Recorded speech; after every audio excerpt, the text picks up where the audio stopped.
Hello friends, welcome to INR इफ़ट novel reader. तो चलिए अब शुरू करते हैं लव द डेविल के अगली चैप्टर को 25 अफवाहें। मानसी ने एक नज़र अमन के ऊपर डाली और फिर उसने सक्षम की तरफ देखा। सक्षम पहले ही देख चुका था कि मानसी ने अमन को देखकर उसकी तरफ नज़रें घुमाई है। उसको पहले ही शक हो चुका था कि मानसी अब अमन को अपने साथ ले जाने के लिए कहेगी। सक्षम की नज़रें अचानक से भयानक हो गई।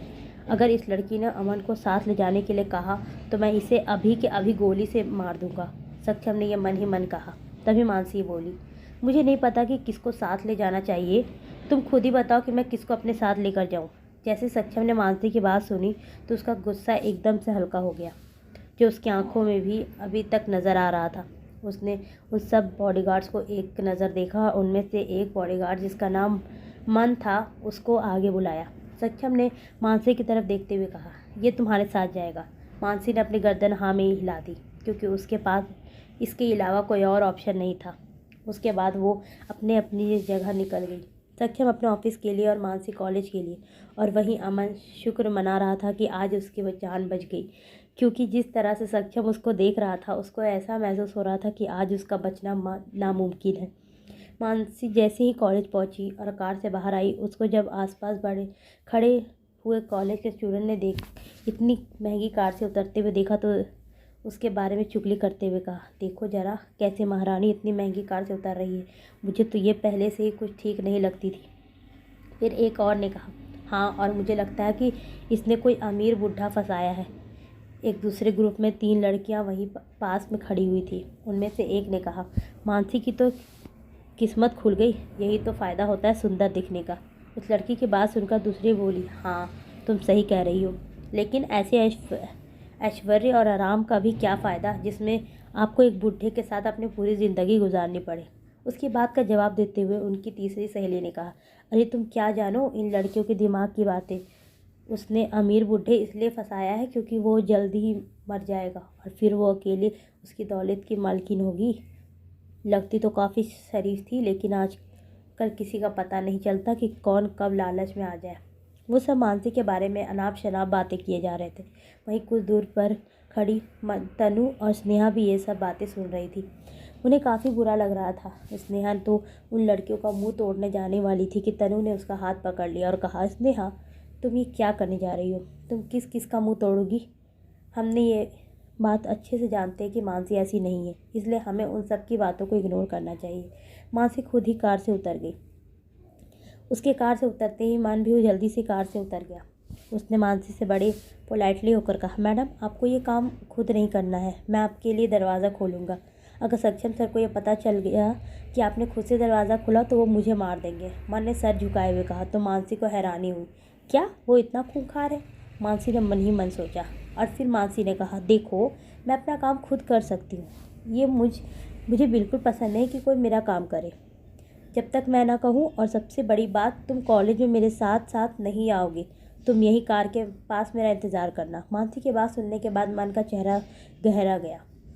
उसने मानसी की बात को तुरंत मना करते हुए कहा, नहीं मैडम, मैं ऐसा नहीं कर सकता, मुझे सर के ऑर्डर मानने होंगे और जहाँ भी आप जाएंगी वहीं मैं आपके साथ जाऊँगा, आपका ध्यान रखने के लिए। अगर आपको एक खरोच भी आ गई तो सक्षम से पूरी दुनिया को नष्ट कर देंगे।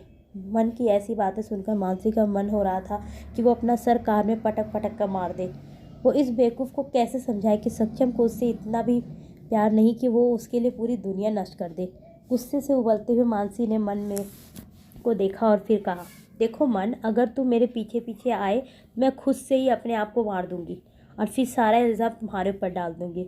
वैसे तो नहीं पता, लेकिन इस तरह से तुम सक्षम के हाथों जरूर मारे जाओगे। मानसी ने कहा तो मान का चेहरा और भी ज़्यादा गहरा हो गया। उसकी आईब्रोज आपस में जुड़ गई। उसके सामने कुआं और पीछे खाई थी। उसको समझ नहीं आ रहा था कि वो क्या करे।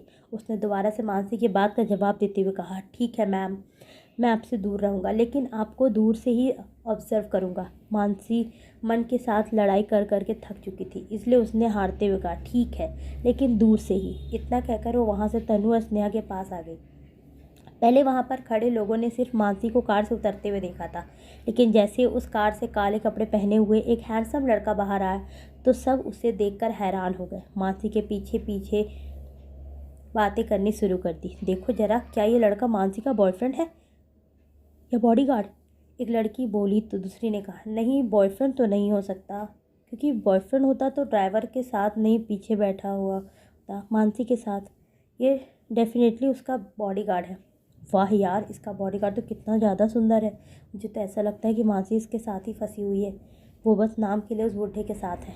एक और यहाँ फिर से इस तरह उनकी बातें दोबारा से शुरू हो चुकी थी। वहीं स्नेहा तनु का भी यही हाल था। वो भी मान को देखकर काफ़ी ज़्यादा हैरान थी, क्योंकि वो था ही इतना ज़्यादा हैंडसम।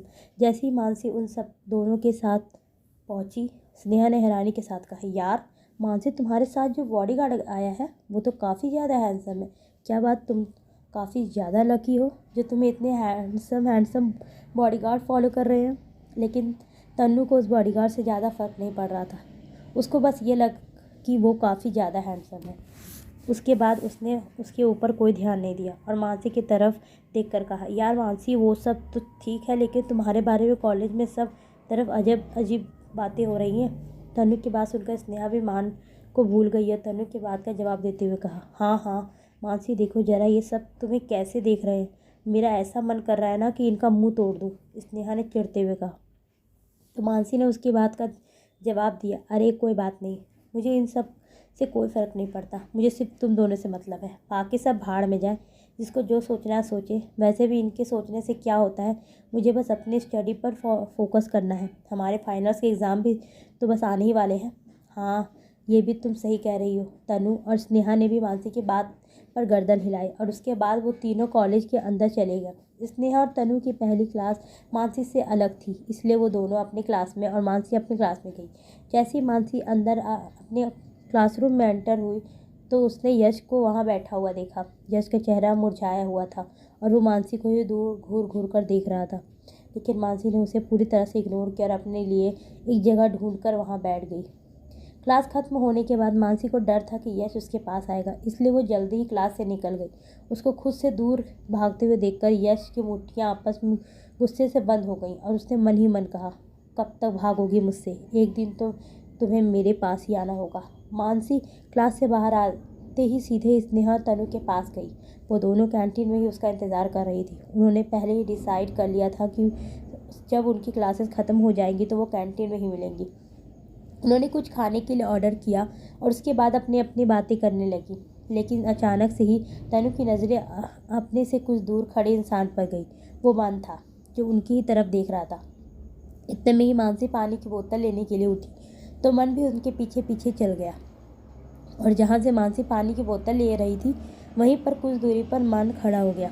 तनु ये सब नोटिस कर रही थी कि उसने स्नेहा को हल्का सा मारते हुए कहा, कितना अजीब है ना मानसी का बॉडीगार्ड। स्नेहा ने तनु की नज़रों का पीछा किया और मानसी से कुछ दूर खड़े मन को देखा। उसने उसकी तरफ देखते हुए कहा, तुम्हें कहाँ से ये अजीब लगता है? मुझे तो ये काफ़ी ज़्यादा हैंडसम लगता है।